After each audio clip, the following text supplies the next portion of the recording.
রাজ্যের বেকারদের কর্মসংস্থানে বিভিন্ন সরকারি দপ্তরের শূন্যপদ পূরণে শিলমোহর চাপালো রাজ্য মন্ত্রিসভা। আজ রাজ্য মন্ত্রিসভার বৈঠকে গৃহীত নিয়োগ সংক্রান্ত সিদ্ধান্ত প্রকাশ করেন রাজ্য মন্ত্রিসভার মুখপাত্র মন্ত্রী সুশান্ত চৌধুরী।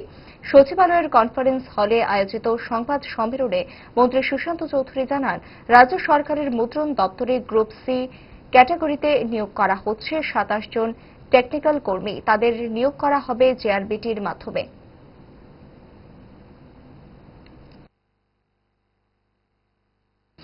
ক্যাবিনেট মিটিং সম্পন্ন হয়েছে এবং যে সিদ্ধান্তগুলো আপনাদের মাধ্যমে রাজ্যের জনগণকে অবগত করতে চাইছি। Proposal for filling up of different Group C technical posts in Tripura government press under GA Printing and Stationery Department through direct recruitment. আপনারা জানেন যে আমাদের রাজ্য সরকারের GA Printing একটা দপ্তর রয়েছে, জেনারেল অ্যাডমিনিস্ট্রেশন প্রিন্টিং।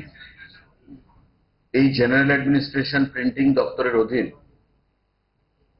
27 খানা পোস্ট বিভিন্ন পদে, যেমন chargeman group C technical, chargeman retouching group C technical, chargeman offset machine group C technical, copy holder Kokborok copy holder group C technical, machine man group C technical and binder group C technical.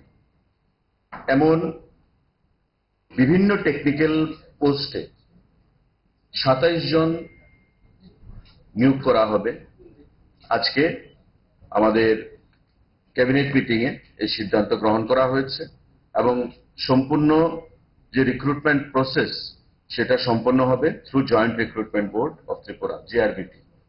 জেআরবিটির মাধ্যমে 27 খানা post আমাদের GA printing and stationery ডিপার্টমেন্টের অধীন নিয়োগ করা হবে। বিভিন্ন পদে 27 খানা পোস্ট, জিএ প্রিন্টিং ডিপার্টমেন্ট।